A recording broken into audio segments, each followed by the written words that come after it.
Bismillahirrahmanirrahim. Assalamualaikum warahmatullahi wabarakatuh. Majlis Sambutan Isra' dan Mi'raj Peringkat Negara bagi tahun 1445 Hijrah akan diadakan pada hari Khamis 27 Rejab 1445 Hijrah bersamaan 8 Februari 2024 Masihi. Dengan tema Sembahyang Tiang Ugama, majlis akan diadakan di Dewan Plenari Pusat Persidangan Antarabangsa Berakas pukul 9 pagi. Majlis yang dikendalikan bersama oleh Kementerian Hal Ehwal Ugama, Jabatan Perdana Menteri, Kementerian Kebudayaan Belia dan Sukan, Pusat Dakwah Islamiah dan Unified National Network Sendirian Berhad UNN akan diisi dengan bacaan ayat-ayat suci Al-Quran, persembahan selawat, ceramah khas dan persembahan khas. Para jemputan ahli jawatankuasa peserta persembahan dan individu yang hadir ke majlis itu nanti dinasihatkan untuk melakukan ujian ART di rumah masing-masing jika perlu dan hendaklah menunjukkan keputusan ART yang negatif melalui aplikasi BruHealth kepada penyambut tetamu atau AJK yang bertugas. Manakala individu yang mempunyai simptom seperti demam panas, batuk selsema, masalah pernafasan adalah dinasihatkan untuk tidak menghadiri majlis.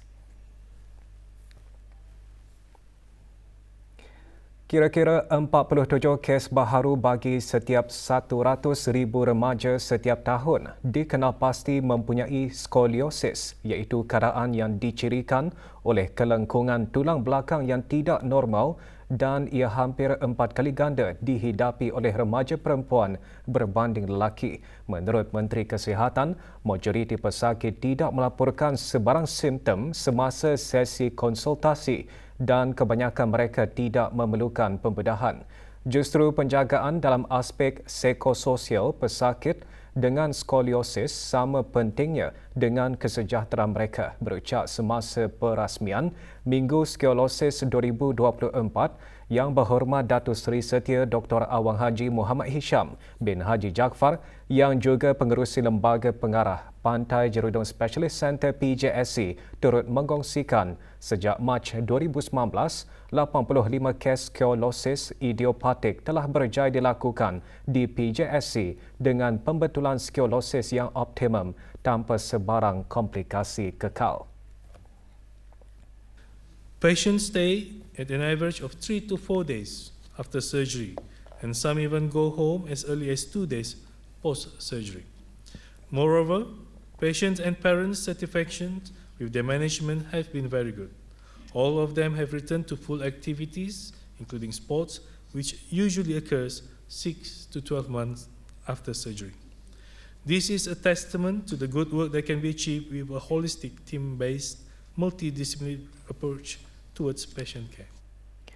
Dengan fokus meningkatkan kesedaran dan kefahaman mengenai skoliosis dalam kalangan masyarakat dan pendidikan berterusan bagi kalangan pengamal perubatan, Minggu Skoliosis menyediakan pendidikan perubatan yang unik dengan penglibatan pesakit, antara yang dikenakan bengkel pembedahan pertama secara langsung oleh PJSC.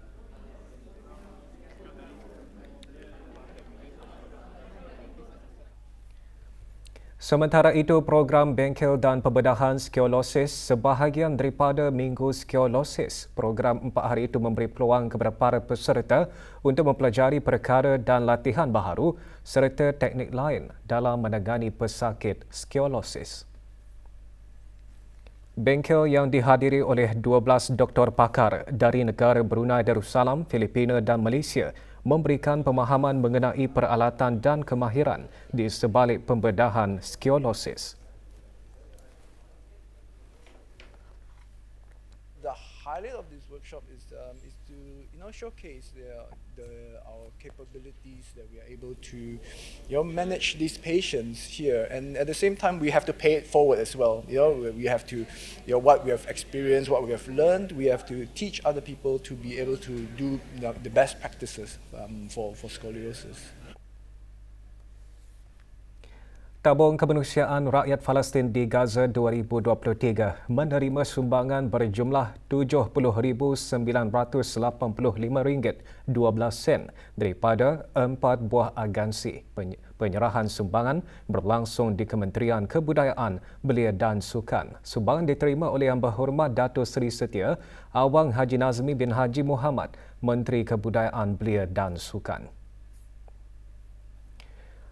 Universiti Islam Sultan Sharif Ali UNISA menyumbang RM13,000 disampaikan oleh Dr. Haji Nur Arfan bin Haji Zainal, Rektor UNISA.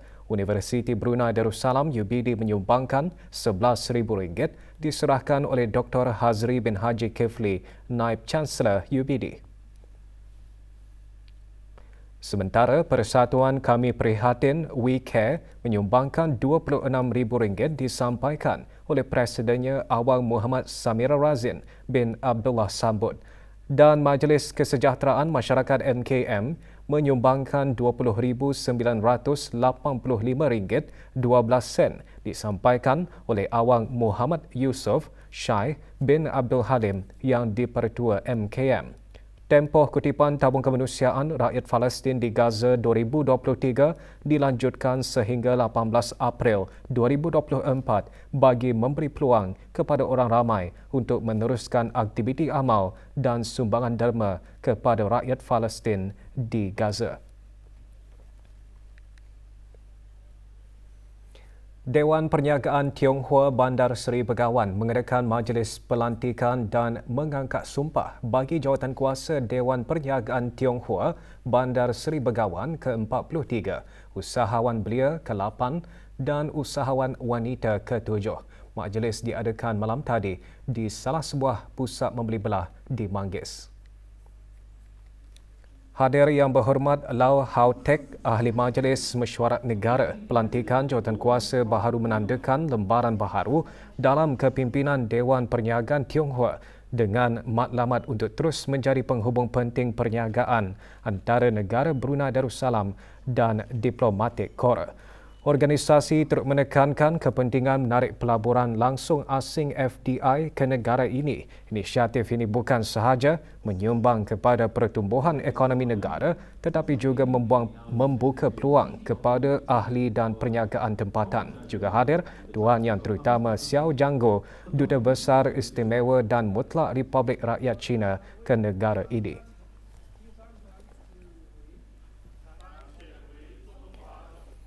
Otoriti Kebangsaan Keselamatan Kesihatan dan Alam Sekitar China Negara Brunei Darussalam dengan kerjasama Agensi Tenaga Atom Antarabangsa IAEA menganjurkan bengkel yang memberi tumpuan kepada kepentingan rangka undang-undang dan kawal selia dalam tadbir urus penggunaan tenaga nuklear secara aman.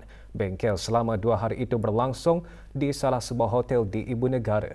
Bengkel seumpamanya merupakan salah satu inisiatif dari pihak IAEA untuk memberikan bantuan dalam memperkukuhkan perundangan kepada negara-negara ahli IAEA melalui program kerjasama teknikal.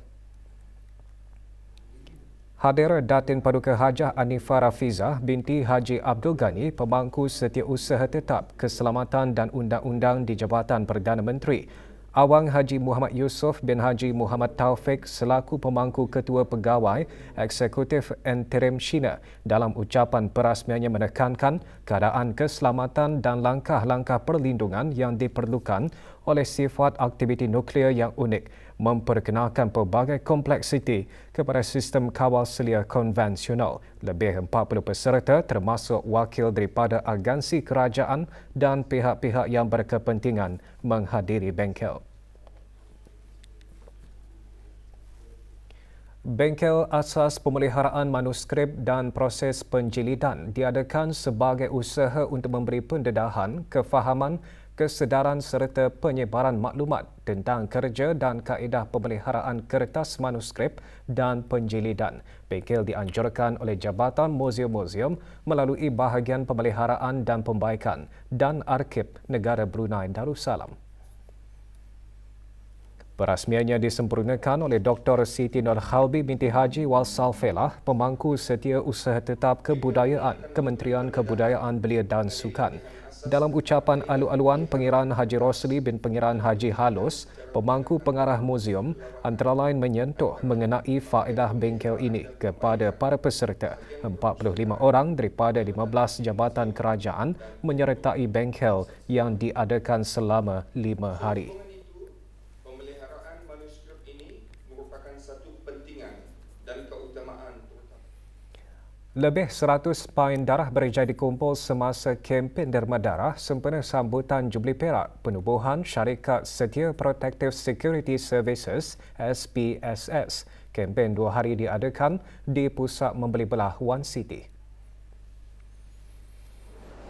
Kempen yang disertai oleh kaki tangan SPSS ini dikendalikan dengan kerjasama Pusat Pendermaan Darah Hospital Raja Isteri Pengiran Anak Saleha. Kempen derma darah ini alhamdulillah ia terbuka untuk orang ramai juga selama 2 hari, itu bermula hari ini dari pukul 10 pagi hingga 3 petang. Jadinya orang ramai telah dialulukanlah untuk hadir sama-sama membantu pihak kerajaan untuk menambah lagi bekalan darah yang sedia ada. Aku selalu every 2 months 3 months derma tu jangan takutlah, bagi give more. Selagi badan itu dapat sihat masih, so give back lah saja. Orang ramai, kalau siapa yang akan derma darah tu sila datanglah contoh. Seikhlas hatilah. Jabatan Imigresen dan Pendaftaran Kebangsaan Kementerian Hal Ehwal Dalam Negeri memaklumkan kaunter pendaftaran dan pengambilan kad pengenalan bagi daerah Brunei dan Muara akan dikemas kini bermula hari Khamis 1 Februari 2024. Kaunter pendaftaran dan pengambilan bagi kad pengenalan hijau yang beroperasi di Dewan Pengiran Lela Cetria, Ibu Pejabat Jabatan Kastam dan Eksais Diraja akan berpindah ke aras bawah bahagian kad pengenalan Ibu Pejabat Jabatan Imigresen dan Pendaftaran Kebangsaan. Manakala kaunter pendaftaran dan pengambilan bagi kad pengenalan kuning dan ungu yang beroperasi di aras bawah bahagian kad pengenalan Ibu Pejabat Jabatan Imigresen dan Pendaftaran Kebangsaan akan berpindah ke tingkat 3 Dewan Serbaguna Ibu Pejabat Jabatan Imigresen dan Pendaftaran Kebangsaan. Orang ramai bolehlah memuat turun borang pendaftaran melalui laman sesawang www.immigration.gov.bn dan hendaklah melengkapkan borang serta menyediakan dokumen-dokumen yang diperlukan sebelum hadir ke Jabatan Imigresen dan Pendaftaran Kebangsaan. Separuh jalan di Jalan Kasat, Jalan Lumapas akan ditutup sementara sehingga 30 Januari bagi pemasangan lampu isyarat baharu. Jabatan Kejaraya Kementerian Pembangunan memaklumkan penutupan sementara akan bermula pukul 10 malam hingga 4 pagi. Para pengguna jalan raya dinasihatkan untuk menggunakan jalan alternatif di kawasan berkenaan dan mematuhi arahan jalan raya serta had kelajuan yang ditetapkan.